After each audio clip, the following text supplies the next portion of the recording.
Welcome back to BamBAEzled, the show that is here to help us all better navigate our relationships. On this show, we examine the dynamics of modern relationships, their perks and pitfalls through the lens of self-awareness. Yes, whether or not your bae may be the problem is not why we're here, because the external is never really in our control. What is, though, is us.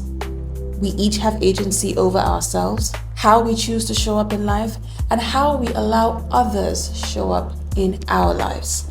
The only way that we can have better relationships out there is if we take the time to develop and become better versions of ourselves in here. And that is where BamBAEzled comes in. Here we bring the focus back inwards. We bring the focus back to ourselves. Instead of just dwelling on what the other person is doing, whether the other person is wrong, how can I please my partner? Instead of keeping the focus on the external, we bring it back to the internal. How are we showing up? What can we do differently? What can we do better for ourselves and then for the kind of relationship we want to have? My job is to make sure that you are not being bamboozled by your bae. And that's past, present, or future bae. No bamboozling here, not any longer. So whether you're looking for clarity in your own relationship or simply trying to help someone else that you think might be struggling, BamBAEzled is where you can get all the relationship cheat codes. Now, this week, we are continuing with our emotional abuse series. Yes, we started a series a couple of weeks ago. My bad. I'm sorry. A couple of weeks ago, where we are trying to take a very deep and extensive dive into the world of emotional abuse, what it looks like, what it sounds like, how it presents, the effects it has on the victim, and I know people don't like that word, so let's say the people that are receiving that abuse, why it's so hard for people to leave and break away, and how you can do that if you've come to the point in your life where you're tired of being tossed to and fro by another person's emotional dysfunction. Now, in the first installment of this series, we talked about what abuse looks like. We gave a long list, and somewhere on this screen, I'm going to link that video. 23 signs of emotional abuse, the tactics, the things that the abuser does, and many of them were actually quite surprising. We know the big five, I think, but there's many other subtle ones, and we were able to pull out a list of 23 abusive tactics, and I would like you to check that out if you haven't before you come back to this video, because that's the only way that this video is going to make sense. Because in this second installment, we're going to be talking about the intended effect that these abusive tactics are meant to have on the receiver. Today, we're going deep into the hidden intentions behind abusive behavior. What is the abuser really after? What are they actually trying to achieve? And why is it so hard for us to recognize when we are being abused, especially when it's by someone or coming from someone that we really love or someone that's really close to us? Whether you're in this situation or know someone who is and you are concerned about them, this episode aims at helping clear the fog, remove the scales from our eyes, and help us see clearer. If not all the way through, it will help us begin to understand what's going on, what's been happening to us, and why we might feel very different than who we were before we got into this relationship. Let's get into today's episode. Does she like me? Was that a date or a hang? Is she single? Wait, what are we? Is it too soon to say I love you? Should I call him now or should I just wait? Maybe I should wait. Wait, should I let her go? Why did he just ghost me like that? Wait, can't we work it out? Is he an F-boy? Is she toxic? We hooked up. Why is he saying we're just friends? Let's face it, relationships are the best thing when they work and a nightmare when they flop. You're recklessly giddy when Cupid's arrow sticks you in the ass and a nervous, pain-filled wreck when he comes to take his love away. There's hardly anyone who cannot relate to the dizzying highs and debilitating lows of relationships. We are naturally wired for connection, so when that's messed with, it can make us feel crazy. Enter BamBAEzled. On this show, we help you figure out if you are being bamboozled by your bae. That's it. Nothing else, nothing fancy, just a real, raw, honest to heavens, and hopefully helpful take on the best to the worst of relationships and everything on the spectrum in between. No topic is off limits, no situation is too taboo or embarrassing. Give us everything. So, if you're wondering if you're being bamboozled by your bae, don't walk, run here. This is your new home. I am your new bestie, and I've got you. Now, let's figure out if you're being BamBAEzled. Hello, hello, hello. Welcome, everyone. I feel like I should apologize, but I feel like I'm always apologizing. So maybe I'm just going to say a quick, I'm sorry I've been gone. I'm sorry I've been gone for so long, but I'm here. I'm back right now. Okay, so I'm back. I'm back, and I'm happy to be back. There's just been a lot of stuff going on. So let's get one thing very clear. Emotional abuse is about one thing and one thing only. One thing and one thing only. It doesn't matter how many iterations of abuse there are. It doesn't matter how many forms or tactics or ploys or what have yous. There is only one intended effect. There's only one intended agenda when it comes to abuse of any kind. And that is control. That is control. Now, everything you're going to hear during the course of this series, try to keep in mind that the one major goal, even though we're going to break it down into sub goals, the major goal is control. An emotionally abusive person, and this is not, we're not having a conversation about whether this person knows what they're doing or doesn't know what they're doing. That's not what we're talking about. That's not what we're talking about here. We're simply talking about people who engage in emotionally abusive behavior. So emotionally abusive people are not content with just being in a relationship. Because I hear, it's something I used to ask myself as well. Before I started learning about the human brain, the human psyche, before I started down a psychological path, I used to ask myself, when I first started, I was like, but why would anybody want to hurt another person that didn't do anything to you? In fact, sometimes it's hard enough to hurt the people who have done something to you. And if you are, well enough adjusted, you can easily let some things go. So why would someone just want to hurt another person who hasn't done anything to them? Worse still, a person who actually loves them and does good things for them and tries to make their lives better. Why would your first thought be to subdue and control this person?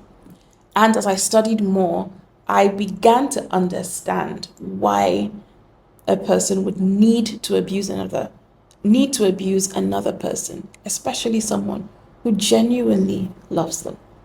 Abusers need to control how you feel about yourself, about the world, about other people. Abusers need to be able to tweak and twist and turn and control everything about your life. And I'm just going to give you like a little bit of expo because I think it's kind of obvious. The reason they need to do this is one, they don't feel like they're very in control of their own lives, and it scares them. And so if they cannot get control of their own lives, they're going to get control of someone else's to give them a false sense of control over their own lives. But I'm not going to get ahead of myself. We're going to get there. So we were saying that abusers need to control everything about you, how you feel, how you see yourself, how you think, how others think about you, and how you think about others. And they do this through sometimes very overt, sometimes in very overt ways, but most often is a very covert, almost like subterfuge, like weeds that grow with the good seed that's been planted. Emotional abusers will use these subtle little methods that can often go unnoticed if to the untrained eye, to get that control that they so crave and need to have. Now, let's go deeper. We talked about the emotional abuser needing to have control over everyone. And just bear in mind, the person who is controlling is not controlling only to their intimate partners. This is not an intimate partner situation. A controlling partner tries to control everyone. The fact that you might feel a lot more of it from you or on you is because you are in closer proximity to your abuser. In fact, most people will tell you, people that are married or in, committed long-term relationships, they will tell you that the person that a lot of people get, their partner, the version of their partner that people get outside, is not the full person. Is not the full person. There are some women that will say, hey, listen, you, this, my husband or my boyfriend, I wish people really knew everything about you. And this is not to say that it is good or bad, but it's unfortunate when it happens to be the negative. It's unfortunate when it happens to be the negative, when the person happens to fall on the negative side of that statement. Because what they give to people outside is the cleaned up, refined, good, polished, never gets angry, doesn't curse people out, isn't manipulative, even though they are still manipulating others by pretending not to be who they actually are. That's the side that they present to other people. And then they come home and to their wives or husbands, girlfriends or boyfriends, siblings, the people in close, constant proximity to them get the worst of them.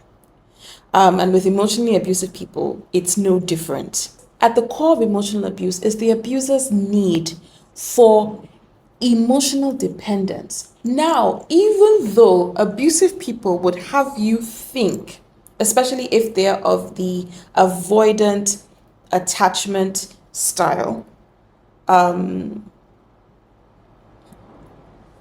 they would have you think that they don't want you. They don't really want you. They don't really need you. But the truth is that the opposite is the case. The reason they do these things, the reason they need the control is because they require emotional dependence. They need to have you emotionally dependent on them because they emotionally depend on you. They just don't want you to know that though.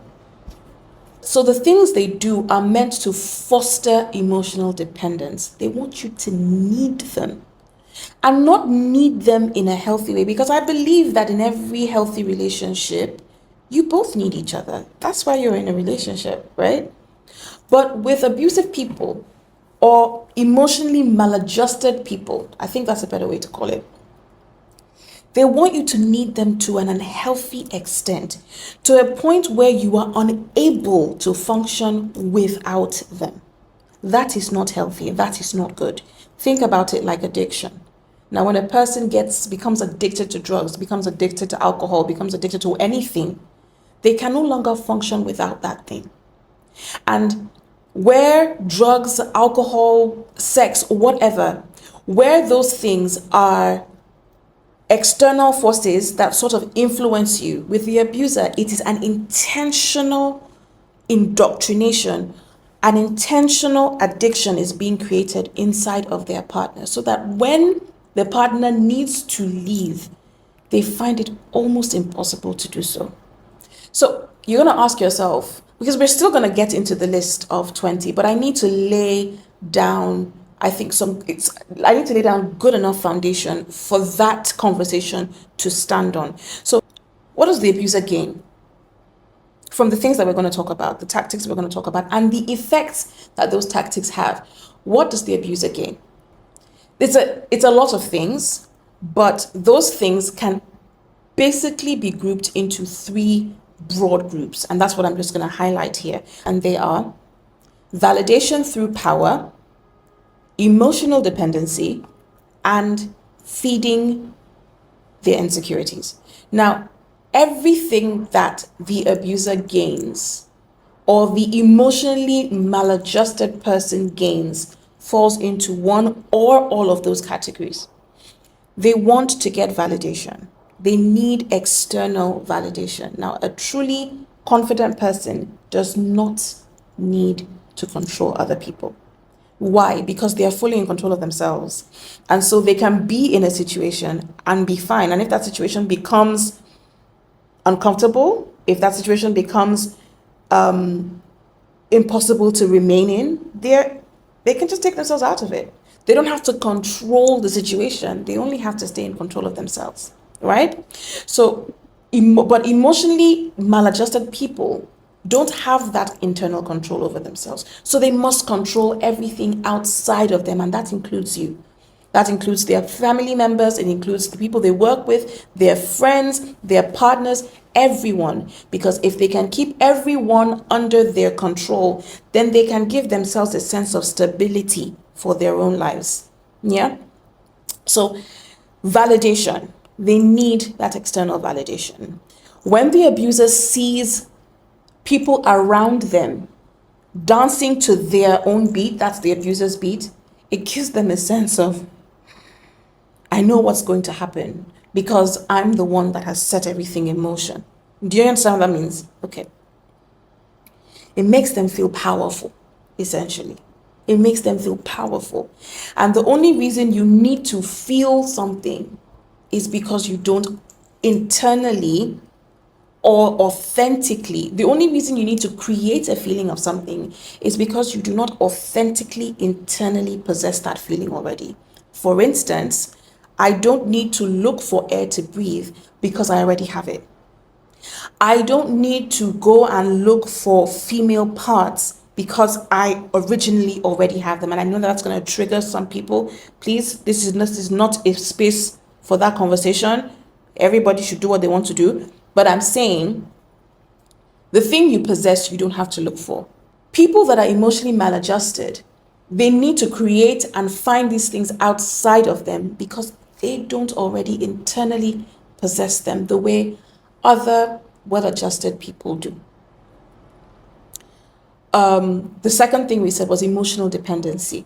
Now, the abuser, the emotionally maladjusted person needs you to feel dependent on them. When you feel dependent on them, it makes them feel like they are needed and they matter. Now, I don't know if I already said this, but one of the major problems that emotionally maladjusted people have is this. They don't feel like they're good enough. Everything they display is a smokescreen, one, but also a telltale, almost confession, silent confession of how they really feel on the inside. So they're big and loud outside. They feel really small inside. They are overconfident to the point of arrogance. They lack confidence on the inside. They act like they don't need anybody, but on the inside, they feel like they're not good enough. And so that's why they need to create this severe dependence in their victims or in the people that they treat the way they treat. Because if people need me, then I'm valuable. And it creates a sense of value inside of them where they originally don't feel very valuable. So the third thing I said was it feeds their insecurities. Now,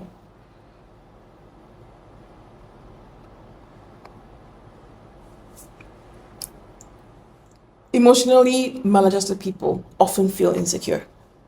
There's no long story, there's no whatever. They feel insecure because of all the things that I've highlighted, and we'll go further and deeper into them. So they often feel very inadequate on the inside, and they think and they feel this deep drive to hide that inadequacy that they feel.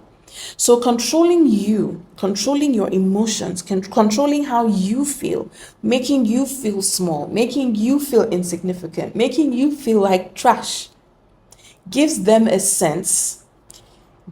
false sense of superiority.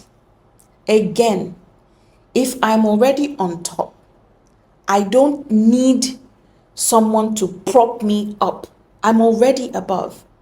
Now, I said this in one other video, maybe 4 or 5 videos ago.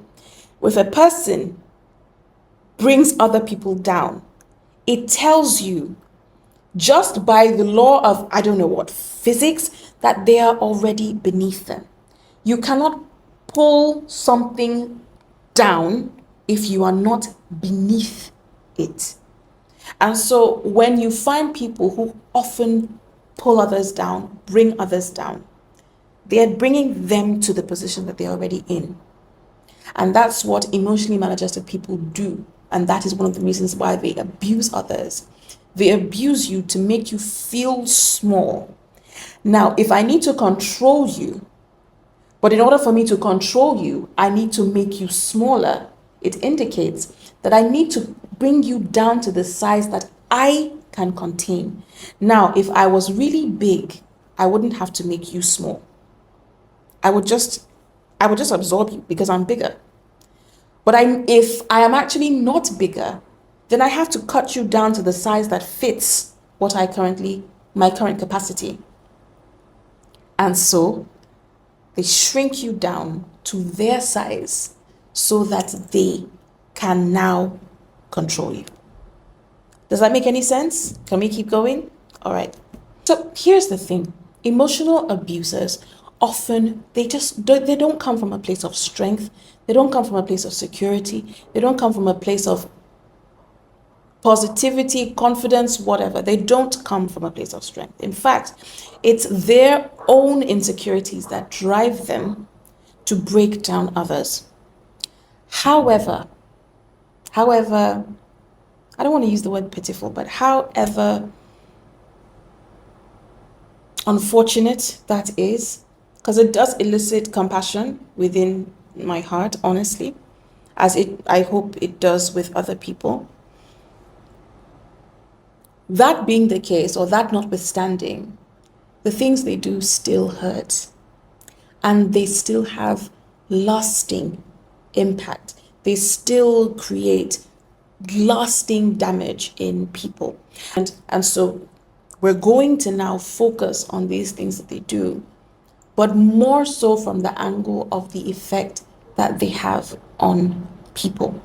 Now, for the last time, I'm going to reiterate. If you want to learn, if you want a broad, deep dive into the signs, the tactics of the abuse, please go and watch the first installment of this video. It's right there on my page.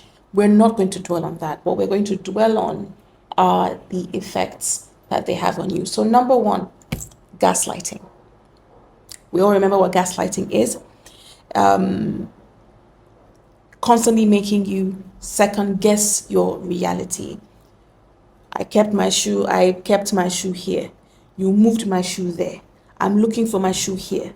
You tell me that I've started forgetting things. My memory must be going. Meanwhile, you moved my shoe there. I'm going to look everywhere and I'm going to swear that I left my shoe here because that's where I always leave it. But because you want to start to make me question my ability to understand and perceive reality accurately, you've moved my shoe here. And now you and I are both looking for my shoe here. And then you, who knows where you have kept it, comes and brings and says, see, you're very careless. I told you. I told you, you're very disorganized, you're very untidy. If you just keep your things where you're supposed to keep them, and then you're like, but I thought I was a tidy person. Maybe I'm not really a tidy person. No. Maybe I'm actually forgetful. That's gaslighting. When a thing happened and this person says it didn't happen, so you yelled at me and I said you yelled and you said, no, I didn't yell. I didn't yell. I didn't hit you. Okay, if I hit you, my hand, it was like a mistake. Forever shifting the goalpost of what is actually real, especially when it has to do with holding the abuser accountable for their behavior. That's what gaslighting is. Changing reality in a way that suits the abuser's aims and purposes. Now, what is the intended effect of gaslighting? The intended effect of gaslighting is to create confusion and self-doubt in the victim, thereby weakening their sense of reality and making them more dependent on the abuser for what is true. Can you imagine how devastating it would be that the person who is feeding you poison, that the person who is in charge of your feeding only has poison in the pantry? So every time you eat, you're eating poison. What is worse is that you don't know, because this person is in charge of your food. That is essentially what happens when you swap or abandon your sense of reality for the abuser's sense of reality, because all they have to do now is tell you who you are. They tell you who you are not. They tell you what you can be. They tell you what you cannot be. They tell you you're lying when you're telling the truth. They make you question your ability. They make you question your worth, whether you're a good person or not, whether you're a kind person or not. They make you question your very identity. Your very identity. And so, who has the ultimate power between the potter and the clay? Doesn't matter what that clay's potential is, it will be limited to the hand and design and intention of the potter. With gaslighting, you are the clay. You become the clay that is in the hands of the potter, who is your abuser.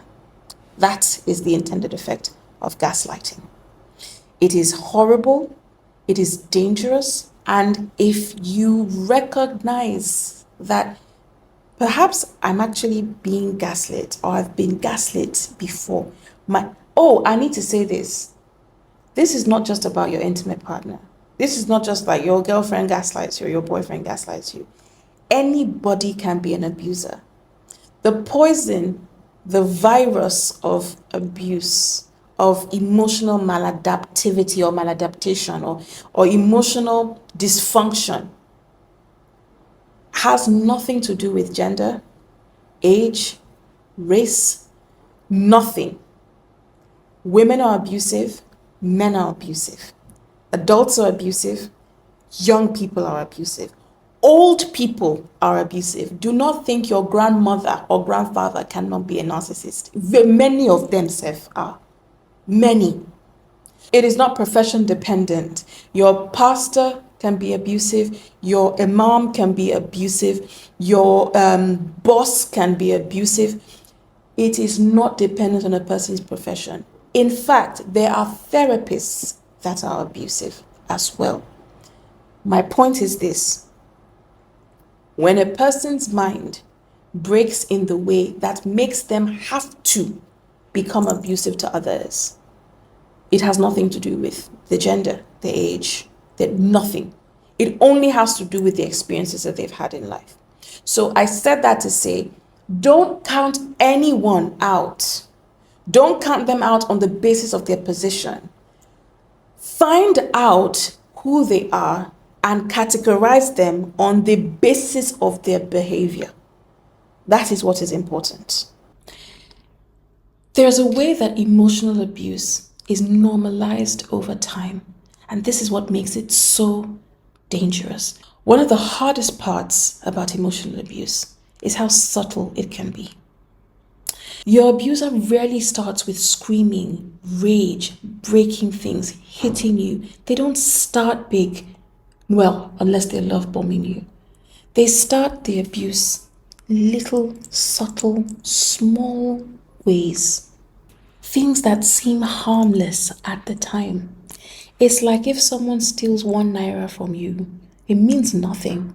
If they steal 5 naira from you, it doesn't really mean anything. But if they steal 5 naira from you 10 million times, calculate how much money has been taken away. That is how abuse works. That's how emotional abuse works. If you get cut on your hand here, there's nothing to it. You're just gonna put a band-aid on it, it's fine. But if you get cut here, you get cut all over. Before you can stave the bleeding here, before you can stop the bleeding here, you're bleeding out of here, and you've bled out. That's pretty graphic. But emotional abuse is very serious and very harmful. That's what it actually does to your mind. Over time, the abuse escalates. It always does. But by that time, it often feels like it's normal because this has happened so long. You now begin to question yourself. Where things were unacceptable before, you start to ask yourself, am I overreacting? Maybe I'm just too sensitive. Is it me that's the problem? Am I the narcissist? What did I do to make him upset? What did I do to make her upset? You start to question if this is just how relationships are supposed to be and you're asking for too much. If you leave, are you going to meet anybody else? Because maybe this is just what happens in relationships. It's easy to miss the signs when they come wrapped in a package or in gestures that on the surface seem so small, insignificant, and sometimes even innocent. The scary part is that this kind of abuse is so under the radar that it can go on for years and years undetected, but that doesn't mean that the damage it causes is not there. Emotional abuse is not always loud. It's not always obvious, but its damage runs deep. Sometimes deeper than we can immediately see because the wound is invisible. One that is so often hard to see, but even harder to heal. Now, if you have ever felt trapped, manipulated, unfairly treated, used, misused, if you feel like a shadow of yourself, if you feel like I'm different in a negative way, before I came into this relationship, I wasn't like this. If you feel confused, if you feel afraid, if you feel anxious, trust your gut. Trust your feelings. If you have even once, ever once, even in the silence of your own mind, asked yourself, am I being abused? Is this person abusing me? Even if you've asked it just once, please trust your gut. I'm not saying leave, I'm saying investigate. I'm saying interrogate. Interrogate that feeling. Don't just put it away or try to put it under the rug. It's there for a reason. It's telling you something. Please listen. I'm going to end this by saying you deserve so much more than becoming the shadow of the abuse, than becoming the shadow the abuser has fought you and attacked you from. You deserve so much more. You deserves so much more than diminishing in the very place that is supposed to give you life and help you thrive and blossom and bloom. A relationship is not the place you go to disintegrate and die. It's a place where two living people come together and create a better, more beautiful life for each other.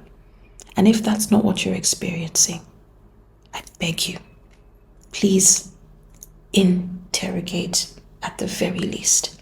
And if you think you have the strength, leave. Thank you so much for watching this second installment of the emotional abuse series here on BamBAEzled. It was important to break it down like this so that I don't glom everything into one long episode. I want people to be able to take their time with these. Time was spent in doing it, but more importantly, it will take time to absorb all this information, and that's what I want. So stick with me. We're going to get through this series. It's a long one, but it's an important one. Thank you for spending this time with me today. If any of these things we've talked about resonates with you in any way, even a little bit, please know that you're not alone. You are not by yourself. You will not believe how many women and men are going through abusive relationships or are in emotionally abusive situations and they have found help. I know leaving your partner is a scary thing, and I'm not advocating for that. There are people who have actually been able to work through these things with their partner and come out good on the other side. That's possible, but don't just wallow and stay there and keep experiencing this when you can have so much better. There are resources available. If you need help, please reach out to me. All my socials, I'm Annie Icha on all my socials, ANEEICHA. Send me a DM, send me a tweet. I don't know how those things work. Send me an email. The email is in the bio here. And I will hook you up with help and the necessary resources within my power. I'll do whatever I can to help. All right?